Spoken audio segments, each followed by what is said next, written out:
For example geoeconomic potentials میں جب ہم بات کرتے ہیں بلوچستان کی تو منرلز پہ تو بات زیادہ ہوتی ہے. پاکستان کی آفیشیل اسٹیٹمنٹ کے مطابق کہ $8 ٹریلین منرل جو ہے پاکستان میں، تو اس میں جو ہے نیئرلی 70% منرل جو ہے وہ بلوچستان میں ہے. اب کرنٹلی بھی ہم دیکھتے ہیں کاپر کی جو سب سے لارجسٹ تیسرا آلموسٹ جو کاپر کی پروڈکشن ہے وہ بلوچستان سے ہے. جس طرح سعودی عربیہ جس طرح مانا جاتا ہے کہ دنیا میں سب سے زیادہ آئل پروڈکشن سعودی عربیہ کی ہے، اس similarly Balochistan is Saudi Arabia in the context of copper.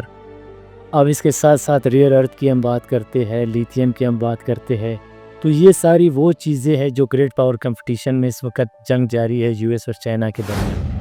اور یہ زیادہ انٹرسٹنگ ہوگا بتانے میں کہ دنیا میں 96% ریئر ارتھ پروڈکشن جو ہے وہ چائنا کے پاس ہے، اور 78% جو ہے US جو ہے وہ چائنا کو ڈیپینڈنٹ ہے. اب چائنا جو ہے وہ ایکسپورٹنگ بند کر رہا ہے ریئر ارتھ کی اور منرلز کی، کیونکہ یہ سائنس ٹیکنالوجی اور ویپنز میں زیادہ یوز ہو رہے ہیں. تو اسی لیے US جو ہے اس کو ڈائیورسیفائی کرنے کی کوشش کر رہا ہے. اور یہ 2 دن پہلے جو لنچ بھی ہوا تھا منیر صاحب کو، اس میں سب سے بڑی ہاٹ ڈیبیٹ ایران پہ تھی اور منرلز پہ تھی. تو منرلز کے حوالے سے تو بات ہوتی ہے. اب منرلز میں یہ بھی دیکھنا ہوگا کہ عام لوگوں کو کتنا فائدہ پہنچ سکتا ہے، کیونکہ بلوچستان کی جو پاورٹی ہے نیئرلی 70% لوگ غربت کے لکیر کے نیچے رہ رہے ہیں. کیا وہ منرلز وہ جو عام لوگوں کو کتنا فائدہ دے سکتا ہے، یہ بہت بڑا سوال ہے جسے ہمیں ایڈریس کرنے کی ضرورت ہے. سیکنڈلی جب ہم بات کرتے ہیں فروٹس کی، ایگریکلچر سیکٹر کی، بلوچستان اس کا the fruit basket of Pakistan. Nearly 80% of کی جو خوبانی، انار، سیب اور اس کے ساتھ ساتھ بادام، یہ سارے بلوچستان میں ہوتے ہیں. اب سوال یہ چیری آج کل سیزن چل رہا ہے، اور چائنا جو ہے چیری امپورٹ کرتے ہے چلی سے، لیٹن امریکہ سے. تو ہم نے ابھی تک اپنی چیری کیوں ایکسپورٹ نہیں کی ہے چائنا کو، جس طرح زیارت میں ہوتا ہے، اس کے ساتھ ساتھ کلات میں ہوتا ہے. اور اس کے ساتھ ساتھ مور دین 4 لاکھ ٹن کھجور پنجگول ڈسٹرکٹ میں ہوتا ہے، اس پورے ریجن میں 4 لاکھ ٹن. اب یہ اتنا 4 لاکھ ٹن جو کھجور ہوتا ہے، یہ ہم نے کتنا ایکسپورٹ کیا ہے؟ یہ بہت سارے انڈیجنس سورسز کے مطابق کہ یہاں سے وہ ایران کو ہم ایکسپورٹ کرتے، ایران اس کو ریفائن کر کے وہ انٹرنیشنل مارکیٹ میں بیچتا ہے. اب آواران کو کہتے ہیں کہ اونین کیپٹل آف پاکستان، سب سے زیادہ پیاز جو ہے وہ آواران میں ہوتا ہے. تو یہ ایگریکلچر سیکٹر کا بڑا سکوپ ہے بلوچستان میں. اور موسٹ امپورٹنٹلی مجھے یہ بہت بڑا انٹرسٹنگ ہے بتانے میں کہ 12 ملین ایکڑ زمین بلوچستان میں انکلٹیویٹڈ ہے، اس پہ کوئی فصل نہیں ہو رہا. 12 ملین تو میرے خیال میں دنیا کے 20 سے 30 ممالک سے زیادہ ایریا ہے بلوچستان میں جس پہ ابھی تک فصل نہیں ہو رہا. اور یہ SIFC کے ذریعے جو ایگریکلچر سیکٹر ہے اس کو کیسے ہم پروموٹ کر سکتے ہیں، منرلز کے ساتھ ساتھ ایگریکلچر سیکٹر کو پھر ہم کیسے پروموٹ کر سکتے ہیں. اور سب سے اہم چیز جو یہاں پہ میں بتانا چاہتا ہوں، شیرانی سے لے کے یہاں خانوزی تک، یہ اس ریجن میں سب سے بہترین زمین ہے پستہ کی کلٹیویشن کے لیے، ڈرائی فروٹ کی کلٹیویشن کے لیے. لیکن بدقسمتی کے ساتھ ایک بھی درخت نہیں ہے اس ریجن میں. تو یہ ایسے ایریاز ہے جس پہ ہمیں کام کرنا چاہیے. اور پھر لائف سٹاک سیکٹر آ جاتا ہے جیو اکنامکلی، اور یہ جو ریجن ہے یہ سینچری سے لائف سٹاک سیکٹر پہ ڈیپینڈنٹ ہے. 50% یہاں پہ جتنے بھی آپ کے شیپس ہوئے یا کیملز ہوئے یا گوٹس ہوئے وہ یہاں پہ ہی پروڈکشن یہاں پہ ہوتی ہے. تو پوری دنیا میں حلال خوراک کے لیے ہم کس طرح لائف سٹاک سیکٹر کو ہم پروموٹ کر سکتے ہیں. پھر میرے خیال میں بلو اکانومی پہ بھی اس پہ بہت زیادہ انٹرسٹنگ ڈیبیٹ ہے، اس پہ ہم کر سکتے ہیں کہ 750 کلومیٹر ایریا ہے بلوچستان کا، اور اس میں آپ کی جو منگروز ہے، دنیا کی 4th لارجسٹ منگروز پروڈکشن جو ہے وہ کوسٹل ایریا میں وہ بلوچستان میں ہوتی ہے، اس کو بھی ہم ایکسپلائٹ کر سکتے ہیں. اس کے ساتھ ساتھ آپ کی فشری سیکٹر ہوا جس کی ابھی پروڈکشن 500 ملین ہے، یہ $100 بلین تک پہنچ سکتا ہے. موسٹ امپورٹنٹلی جب ہم دیکھتے ہیں آپ کے بہترین جو کوسٹل ایریاز پہ جو آپ کے سی بیچز ہے اس کو ہم کیسے کیپٹلائز کر سکتے ہیں ٹورزم کے لیے. اور جس طرح ہمیں یہ بھی دیکھنا ہوگا کہ 2018 میں ٹورزم میں نیئرلی $9 ٹریلین کنٹریبیوٹ کیا ہے دنیا کو، ورلڈ GDP کو. ٹورزم مینس کہ آپ کی ہوٹلنگ بھی اس میں آ جاتی ہے، لوگوں کا یہاں پہ آنا ہوتا ہے، یہاں پہ پرچیزنگ ہوتی ہے. تو یہ وہ جیو اکانومک پوٹینشلز ہے جس پہ ابھی تک کام نہیں ہوا ہے. ابھی ٹورزم کے حوالے سے جب ہم بات کرتے ہیں بلوچستان میں بھی ٹورزم کی بہت بڑی پوٹینشلز ہے. فار ایگزامپل کوسٹل ٹورزم کو ہم کیسے پروموٹ کر سکتے ہیں, کوسٹل ایریاز کو. وائلڈ ٹورزم جس طرح زیارت ہوا, سب سے بہترین بلوچستان ہے میرا خیال میں. اور جو کولڈسٹ ریجن ہے وہ زیارت ہے. وہاں پہ دنیا کی 6,000 سے 7,000 سال پرانی درخت ہے وہاں پہ. جونیپر کی سب سے بڑی یہ جو جنگل ہے اس اور جو ساؤتھ ایشیا میں وہ آپ کی زیارت میں. اس کے ساتھ ساتھ جو انگول نیشنل پارک ہے پاکستان کا سب سے بڑا نیشنل پارک ہے. اور ریلوے ٹورزم کو ہم کیسے پروموٹ کر سکتے ہیں, جو ریلوے کا نظام ہے خاص کر بولان میں. اس کے ساتھ ساتھ آپ کی جو نوشکی کی طرف اس طرح ڈیزرٹ میں یہ ریلوے کیسی جاتا ہے. سر آپ نے جس طرح اب یہ ساری ہائی لائٹ کی کہ بلوچستان میں ہمارے پاس بہت ساری چیزیں ہیں جن کو یوٹیلائز کر کے ہم اپنی اکانومی پلانٹ کو بہتر بنا سکتے ہیں, تو آپ کو کیا لگتا ہے کہ جو اب بھی ہمارا کرنٹ اکانومی جو سیٹ اپ لگا ہوا ہے وہ کیا بلوچستان کو اس حد تک پروموٹ کر رہا ہے, یا اس میں کیا چینجز آنی چاہیے تاکہ وہ بلوچستان کی کنٹریبیوشن اس میں زیادہ ہو سکے؟ وہ تو میں نے جس طرح پہلے بتایا تھا نا, اگر میں ایگریکلچر کی بات کروں, ایگریکلچر جو سب سے زیادہ افیکٹڈ ہے کلائمیٹ چینج کی وجہ سے وہ ایگریکلچر ہے. لیکن اس پہ اس طرح خاطر خواہ کام میرے خیال میں نہیں ہوا ہے. اس کے ساتھ ساتھ ہم نے سبسڈیز دینے ہوتے فارمرز کو, کیا ہم نے کتنے سبسڈیز دی ہے. اور یہ جو آج کل جو یہ شمسی جس طرح آیا ہے, ٹیوب ویلز بن رہے ہیں, اس کی وجہ سے بھی واٹر ڈپلیشن جو بہت تیزی سے نیچے جا رہا ہے. تو اس کو بھی ہم نے بہت باریک بینی سے دیکھنا ہوگا کہ یہ جو جتنی بے دردی سے پانی یوز ہو رہا ہے, کیونکہ پہلے گورنمنٹ وہ الیکٹریسٹی نہیں دے سکتا تھا, اب ہر کوئی جو ہے اپنے وہ شمسی لگا رہے ہیں. تو شمسی کی وجہ سے واٹر ڈپلیشن بھی بہت زیادہ تیزی سے بڑھ رہا ہے. اور موسٹ امپورٹنٹلی ہمیں یہ دیکھنا ہوگا کہ ہماری جو جتنی بھی جو میں نے پہلے بات کی تھی, ہماری جو ایکسپورٹ ہے, پروڈکشن ہے, وہ انٹرنیشنل مارکیٹ میں کتنی کہاں تک پہنچ چکی ہے. ہمارا کھجور ہے, میں نے کہا تھا وہ ایران کے ذریعے باہر جاتی ہے. چیری میں نے اگزامپل دیا تھا, چائنا چلی سے امپورٹ کرتا ہے. تو یہ ایسے ایریاز ہے جس پہ ہمیں ایکسپورٹ کی طرف جانا پڑے گا. پاکستان کی تاکہ ہماری اکانومی بہتر. پاکستان کی ٹوٹل ایکسپورٹ اس وقت صرف $29 بلین ہے, اور ہماری امپورٹ جو ہے وہ $81 بلین ہے. تو ہم صرف کنزیوم کر رہے ہیں, اپنی پروڈکشن جو ہے وہ انٹرنیشنل مارکیٹ تک نہیں پہنچا رہے. انٹرنیشنل مارکیٹ کی جس طرح ابھی آپ نے بات کی, تو آپ کو لگتا ہے کہ جو ہمارا یہ اکانومی سسٹم ہے ہمارے لوکل لوگوں کو بھی سپورٹ کر رہا ہے ابھی تک یا نہیں؟ میرے خیال میں یہ ایلیٹ کیپچرڈ اکانومی ہے. بدقسمتی کے ساتھ کہنا پڑتا ہے, یہ جتنے بھی پالیسیز بن رہے ہیں یہ ایک اسپیسیفک کلاس کو, ان کی مفاد کو سرو کر رہے ہیں, ان کو زیادہ سمجھ. جی یہ اگر یہ گراس روٹ لیول تک جائے, جس طرح میں نے ایگزامپلس دیے, پوٹینشلز بہت ہیں, لیکن وہ اگر گراس روٹ لیول تک جائے گا. ابھی کرنٹلی ہم نے جو ایران کی کرائسس ہم دیکھ رہے ہیں, ان کی بارڈر جی کلوز ہوا ہے, بند ہوا ہے, اس سے آپ کی فارمل انفارمل اکانومی سے $3 بلین لاس پہنچ رہے ہیں. ابھی فار ایگزامپل یہ جو ساؤتھ ویسٹ بلوچستان ہے, یہ 80% میرے خیال میں یہ ایران کے آئٹمس پہ ڈپینڈنٹ تھے. خوراک بھی وہاں سے آتی تھی, بجلی بھی وہاں سے, اور فیوب بھی وہاں سے. اب یہ بند ہوگا تو آپ کا کیا خیال ہے کہ آپ پنجاب سے وہاں سے ان کے لیے سپلائی ہو سکتی ہے فوڈ کی, کیونکہ پنجاب سے فوڈ بہت مہنگا ہے ایز کمپیئر ٹو ایران. تو اب یہ جو جنگ جاری ہے ایران میں, اس کی کیا امپلیکیشنز ہوں گے, اکنامک امپلیکیشنز, کیونکہ ہم نے اس ریجن کو اس طرح ڈیولپ نہیں کیا ہے. اگر آپ بلوچستان سے افغانستان اور ایران کا بارڈر نکال دو, میرے خیال میں یہاں پہ لوگ بھوک سے مر جائیں گے. یہ کچھ ایسے سیریس کویسچنز ہیں, اسی لیے میں نے بتایا تھا کہ ایگریکلچر سیکٹر, اور آپ کے ساتھ ساتھ بلو اکانومی, ٹورزم سیکٹر, اور آپ کے اس کے ساتھ ساتھ ہم دیکھتے ہیں لائف سٹاک سیکٹر, اور موسٹ امپورٹنٹلی جو ہمارے یہاں بلوچستان میں جو ہم دیکھتے ہیں میرگڑ سیولائزیشن, اس کو ہم کیسے کیپٹلائز کر سکتے ہیں, اس کو کیسے ایکسپلور کر سکتے ہیں ٹورزم کے حوالے سے, آرکیالوجیکل سائٹس کے حوالے سے. اور اسی حوالے سے چائنا نے بھی گلوبل سیولائزیشن انیشیٹو اٹھایا ہے. وہ دنیا کو یہ باور دے رہے ہیں کہ ہمیں بہت بڑی سیولائزیشن ہے, اور وہ اس کو پروموٹ کر رہے ہیں. تو ہمارے لیے بھی بڑے اپرچونیٹیز ہے, لیکن بات پھر وہی آتی ہے, اگر ہم جیو پولیٹکس میں انگیج رہیں گے تو جیو اکنامکس کو ہم بھول جائیں گے.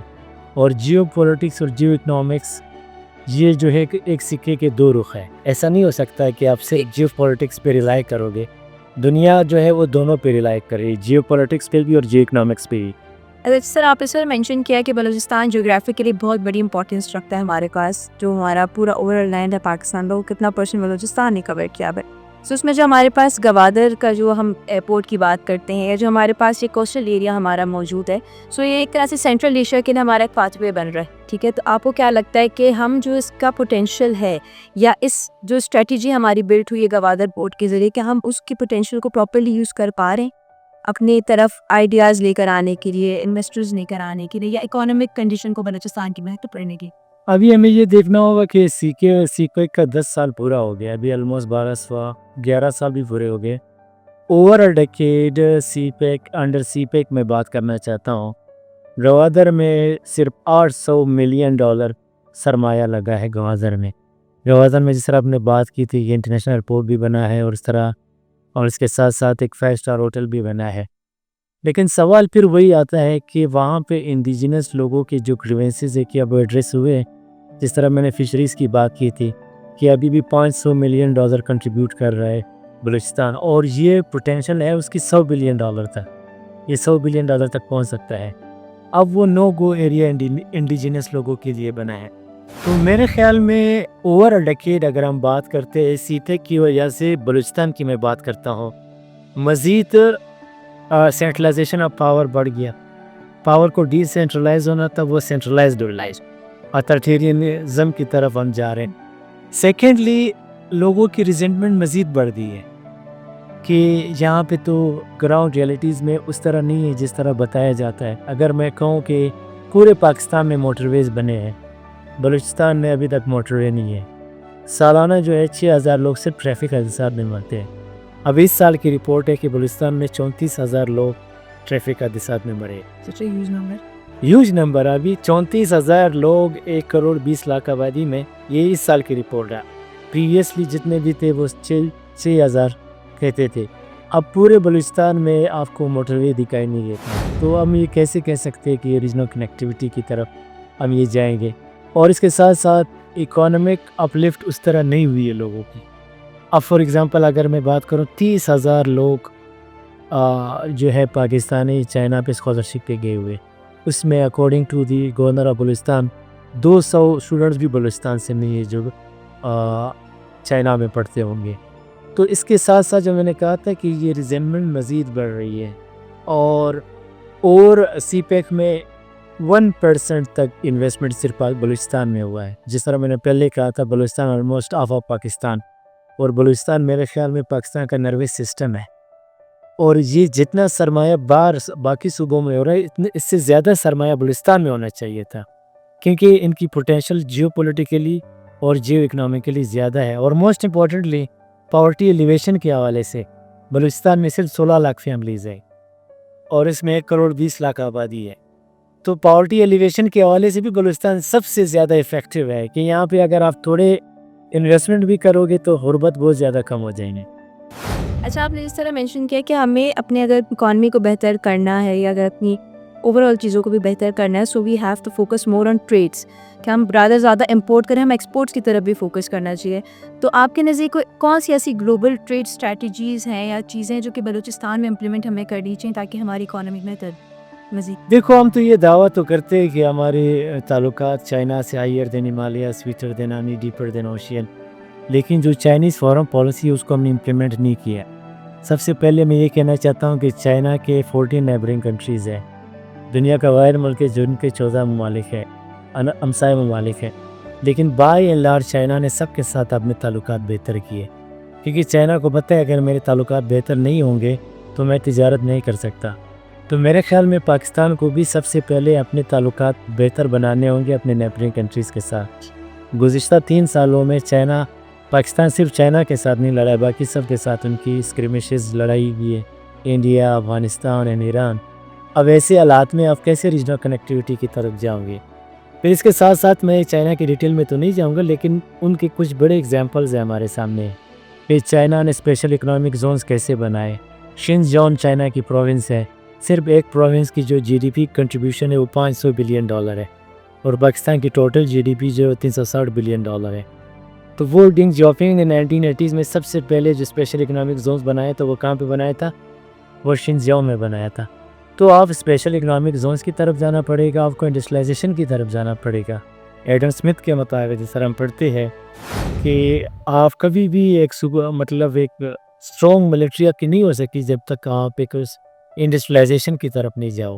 آج بھی ہماری ایگریکلچر بیسڈ اکانومی ہے، اب تو 21ویں صدی میں ایگریکلچر بیسڈ ٹیکنالوجی اور انڈسٹری ابھی تک سمجھ سائنس اینڈ ٹیکنالوجی کی طرف آپ کو جانا پڑے گا، نالج اکانومی کی طرف جانا پڑے گا۔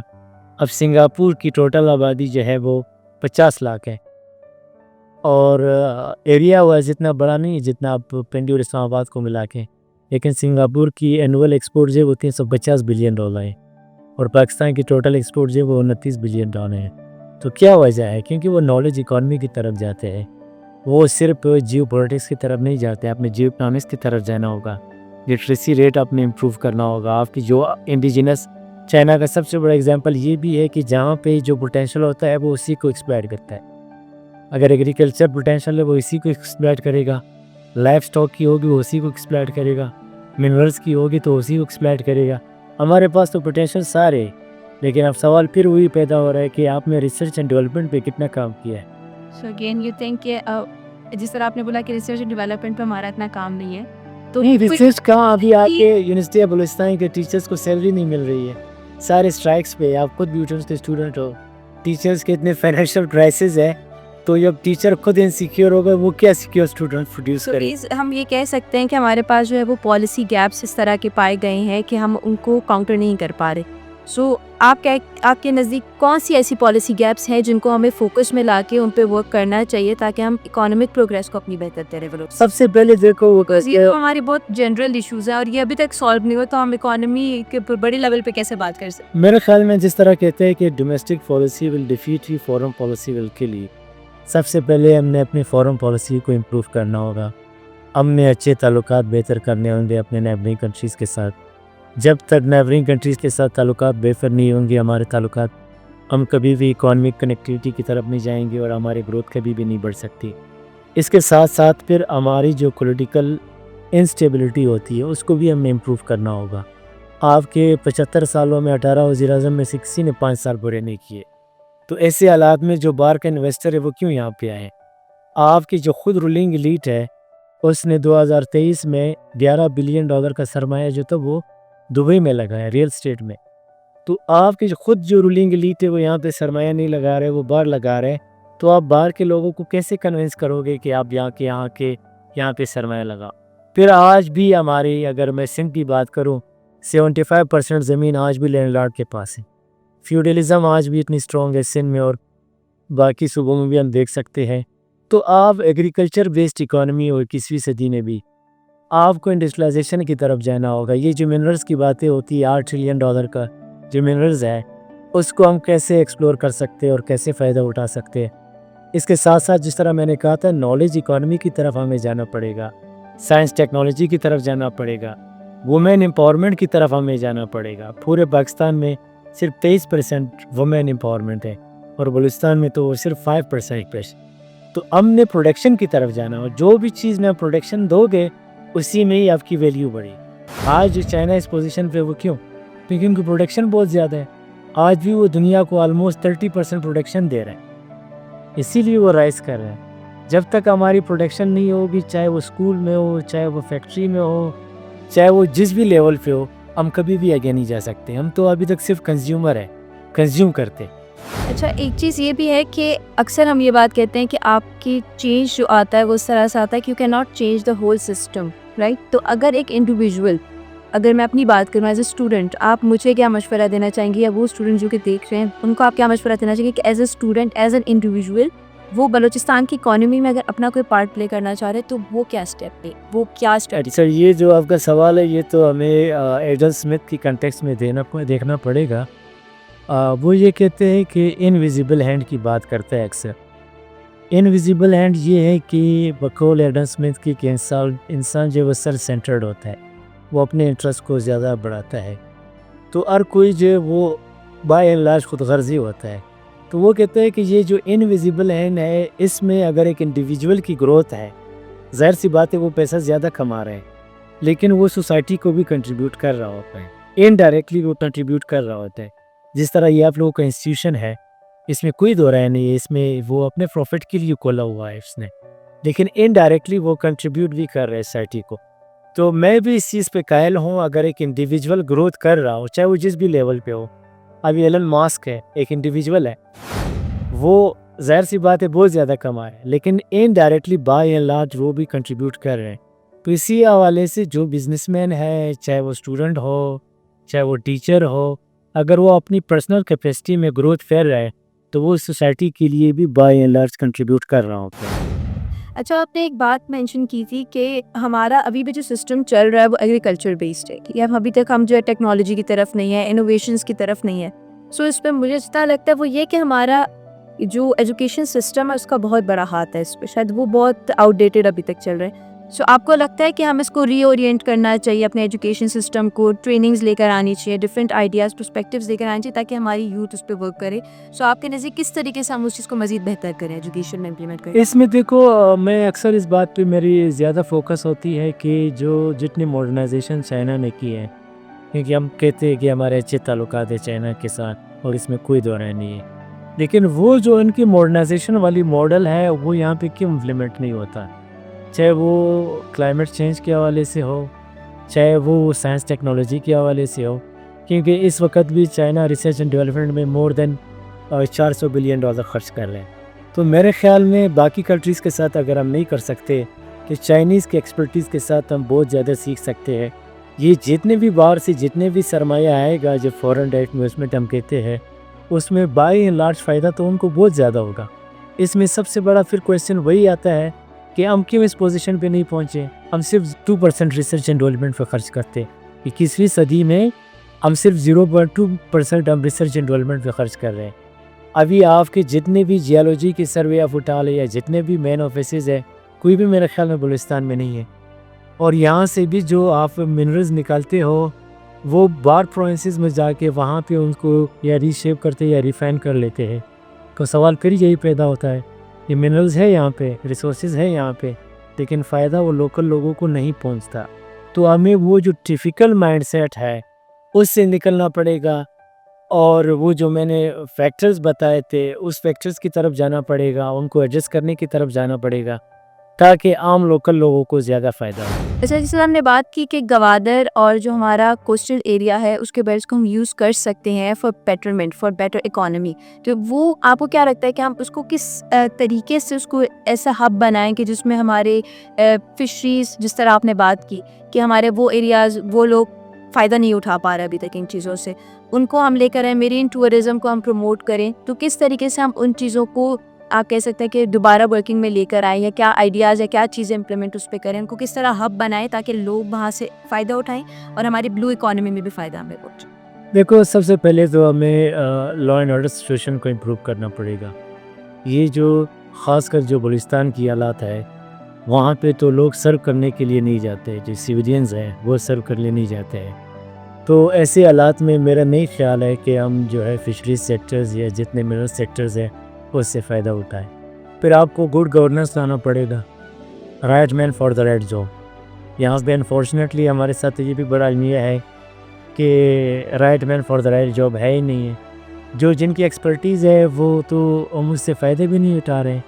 فار ایگزامپل ایسے ارریلیونٹ پولیٹیشنز کو آپ لے آتے ہو اس پوزیشن پہ جس کو بلو اکانومی کی معذرت کے ساتھ پتہ بھی نہیں ہوتا ہے کہ ڈیفینیشن کیا ہے.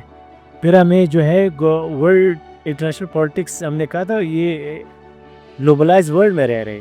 مالدیو کی جو بلو اکانومی کی کنٹریبیوشن ہے 34% GDP کو کنٹریبیوٹ کر رہے ہیں بلو اکانومی. تو اس وقت بھی دنیا میں سب سے زیادہ جو مچھلی کھایا جاتا ہے یا جن کی شکار کرتے ہیں وہ چائنا ہے. ٹھیک ہے، تو آپ پھر کہتے ہیں ہمارے کے ساتھ اچھے تعلقات ہیں. تو اس ماڈلز کو، مالدیوز ماڈلز کو ہم کیسے امپلیمنٹ کر سکتے ہیں؟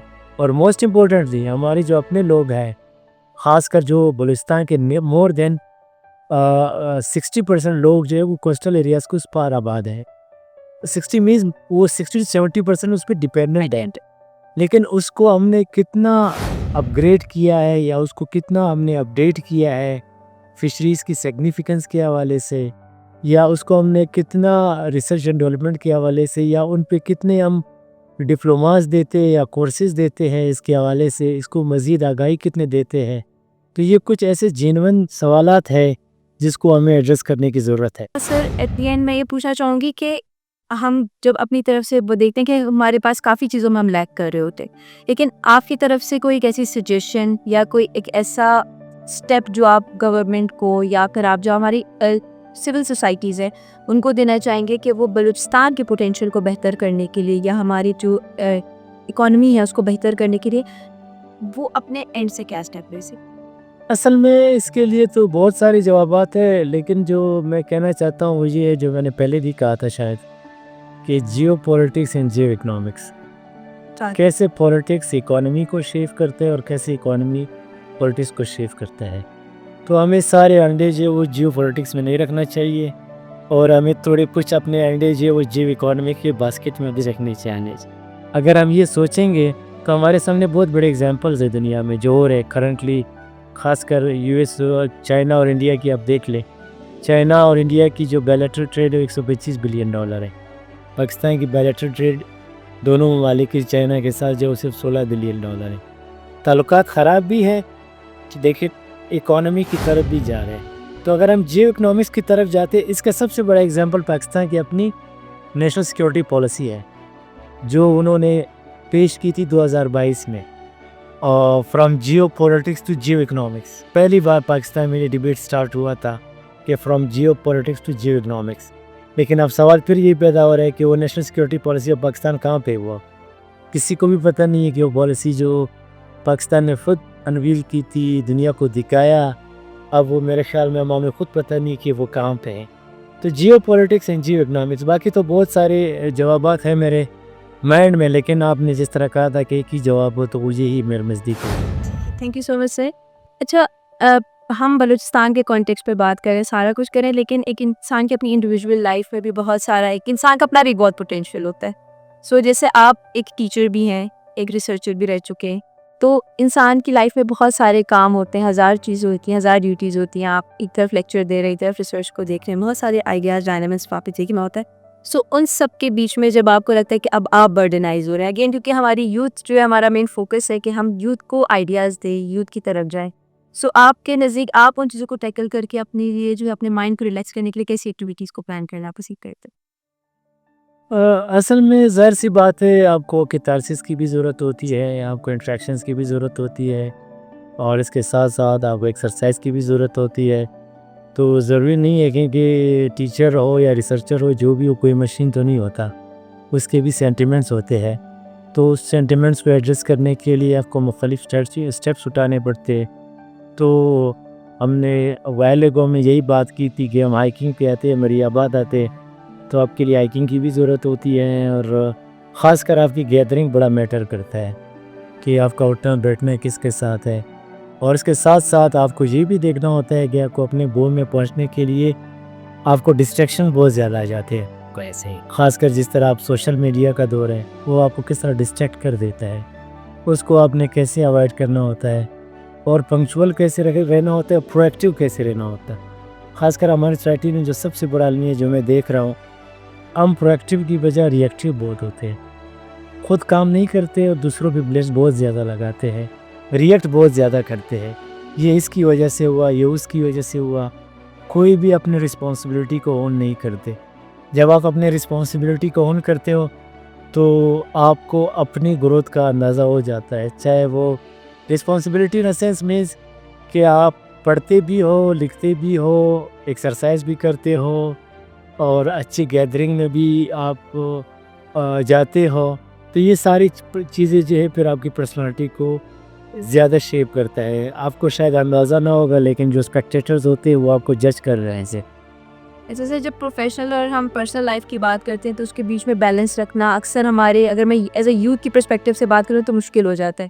تو آپ اس کو بیلنس کس طرح کرتے ہیں پورے دن میں؟ اگر آپ کے پاس ایز اے ایک ٹائم پروفیشنل لائف کا اور ایک پرسنل لائف کا ٹائم ہے تو اس کے اندر بیلنس کس طرح برابر ہے؟ اصل میں جب یہ ایک بک ہے، میں سارے کو سجیسٹ کرتا ہوں، 100 ہیبٹس آف دی 100 پرسنالٹیز، اس میں 100 پرسنالٹیز ہر ایک نے اپنی رائے دی ہے، تو اس میں یہ بک پڑھنے میں آپ کو یہ ہے کہ آپ میں بیلنسڈ آ جاتا ہے، اور زیادہ محنت بھی ہمیں نہیں کرنا چاہیے۔ اس میں ایک رائٹر نے یہ بھی بات کی تھی کہ ایٹ دی اینڈ میں مجھے یہ پچھتاوا تھا کہ میں نے زیادہ محنت کی ان کی زندگی میں.